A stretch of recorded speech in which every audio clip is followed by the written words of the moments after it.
Hello दोस्तों।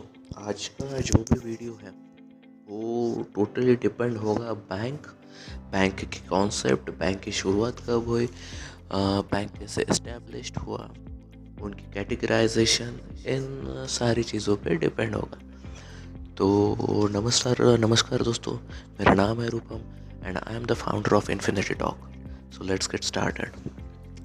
सो दोस्तों, आज के ज़माने में लोग अपनी जमा पूंजी बिना किसी तकलीफ़ और बिना किसी हेडेक के बैंक और फाइनेंशियल इंस्टीट्यूट में इजीली जमा कर देते हैं। और हम लोग जो भी बैंक सर्विसेज प्रोवाइड कर रहा है या जो भी स्कीम्स प्रोवाइड कर रहा है उनका भरपूर उपभोग ले रहे हैं। लेकिन दोस्तों, चीज़ें हमेशा से तो ऐसी नहीं थी। हमारे पेरेंट्स हो गए या उनके पेरेंट्स हो गए तो वो बैंकों में उनकी जमा पूंजी जमा करने से पहले बहुत बार सोचा करते थे, क्योंकि कुछ सालों पहले कोई भी ऐसे नियमित प्रणाली नहीं थी जो लोगों के धन की सुरक्षा प्रदान करता था। तो ज़्यादातर लोग क्या करते थे कि अपनी जो भी जमा पूंजी है वो एक तो घरों में स्टोर करते थे या फिर उनको किसी घर के ही काम में यूज़ किया करते थे। तो दोस्तों, ये तो ठीक है। ये तो दो एरा के डिफरेंस बता दिया मैंने कि वो टाइम पे क्यों हमारे पेरेंट्स विश्वास नहीं, क्योंकि तब के टाइम पे निजी स्वामित्व भी था बैंकों पे। तो वो एक कोई श्योरिटी नहीं देता था हमारे पैसों की जिम्मेदारी। हमारे पैसों की जिम्मेदारी कौन ले रहा है, क्योंकि निजी स्वामित्व था बैंकों पे। तो ये कुछ चीज़ों की वजह से वो टाइम पे कुछ सालों पहले लोग पैसे जमा नहीं करते थे। तो दोस्तों, सबसे बड़ा फिर सवाल ये आता है कि ये कॉन्सेप्ट कब स्टार्ट हुआ बैंकों का, मतलब बैंक अस्तित्व में कब आया, इसकी शुरुआत कहाँ से हुई और ये इस्टेब्लिश कैसे हुई। तो मैं आपको बता दूं कि ये जो कॉन्सेप्ट ऑफ बैंकिंग है, ये बैंकिंग का कॉन्सेप्ट है ब्रिटिश एरा में ही शुरुआत हो चुकी थी इसकी। और ब्रिटिश ईस्ट इंडिया कंपनी ने वो वक्त पे सब 3 बैंकों को अस्तित्व में लाया था, जिसमें से सबसे बड़ा बैंक था बैंक ऑफ बंगाल, जिसकी शुरुआत हुई थी 1809 में। उसके बाद बैंक ऑफ बॉम्बे, जिसकी शुरुआत हुई थी 1840 में। और उसके बाद बैंक ऑफ मद्रास, जिसकी शुरुआत हुई थी 1843 में। और इन तीनों बैंकों को जब मिला दिया गया तो इम्पेरियल बैंक अस्तित्व में आया, जिसे 1955 के दौरान एसबीआई ने अपने अधिकार में ले लिया था। तो ये तो था बेसिक की शुरुआत कहाँ से हुई। तो चलिए थोड़ा डीपली समझते हैं कि ये बैंक के कॉन्सेप्ट को थोड़ा सा डीपली समझते हैं। तो उसमें सबसे बड़ा टॉपिक आता है कि व्हाट इज़ बैंक, बैंक क्या होता है। तो गाइस, बैंक एक फाइनेंशियल इंस्टीट्यूट है जिसके पास अपने ग्राहकों के डिपॉजिट्स और उन अपने ग्राहकों को लोन देने का लाइसेंस्ड होता है। और इसके अलावे जो बैंक की सर्विसेज होती है उसमें आता है currency exchange, wealth management, financial services और सेफ डिपॉजिट बॉक्सेस। तो दोस्तों, बिजनेसेस और इंडिविजुअल्स को लोन देने के अलावे और उनसे डिपॉजिट जमा करने के अलावे बैंकों के और भी कुछ मेन फंक्शंस होंगे। तो उसमें से कुछ फंक्शंस जो होते हैं वो हैं वो कि पैसों को डिस्बर्स करना, क्लाइंट्स के पैसों को सुरक्षित रखना और क्लाइंट्स के पैसों को ठीक से इन्वेस्ट करना। अभी ठीक से इन्वेस्ट करना इसमें क्या आया, तो यूजुअली जो भी मिडिल क्लास फैमिली के लोग होते हैं वो क्या करते हैं कि उनकी जो भी जमा पूंजी होती है वो फिक्स डिपॉजिट में इन्वेस्ट करते हैं, जो भी रिटर्न मिले वो। लेकिन बैंक के एम्प्लॉय की जिम्मेदारी ये होती है कि उनको इंश्योरेंस के बारे में भी नॉलेज दे, शेयर मार्केट के भी बारे में नॉलेज दे और भी चीज़ें होती है। इंट्राडे जैसे शेयर मार्केट में ही आ गया, ये इंट्राडे हो गया, म्यूचुअल फंड्स हो गया।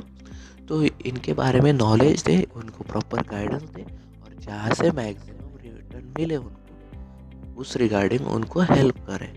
तो बैंक की जिम्मेदारी ये भी होती है।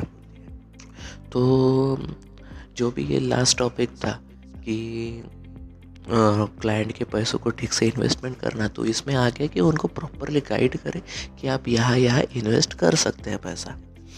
तो इसके बाद दोस्तों आता है कि categorisation of banking sector. Categorisation of banking sector Bharat में आमतौर पर ना दो बड़े कैटेगरी में, दो ब्रॉड कैटेगरी में इन्वेस्ट किया गया है। दो ब्रॉड कैटेगरी में डिवाइड किया गया है बैंकिंग सेक्टर को। उसमें शेड्यूल्ड बैंक आ गया। तो शेड्यूल्ड बैंक जो है वो भारतीय रिजर्व बैंक अधिनियम 1932 की दूसरी अनुसूची के अंतर्गत आता है, और इसमें फिर से रिकैटेगराइजेशन होता है, जैसे कि नेशनलाइज्ड बैंक हो गया, फॉरेन बैंक हो गया, रीजनल रूरल बैंक हो गया, state bank of India and it's associate हो गए, and other private sector banks हो गए। तो ये फिर से कैटेगराइजेशन शेड्यूल्ड बैंक में होगा। इसमें सबसे बड़ा टॉपिक आता है what is nationalised bank.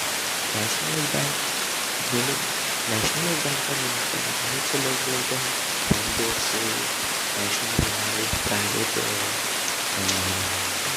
Private sector banks, तो सब इनमें भी हम लोग डिफरेंस बताएंगे। ये सारी चीज़ें भाई मैं आपको इनमें भी ये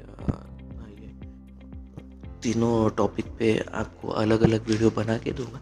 लेकिन आज का सबसे बड़ा टॉपिक हमारे इस वीडियो में what is nationalised bank. Nationalised bank क्या है?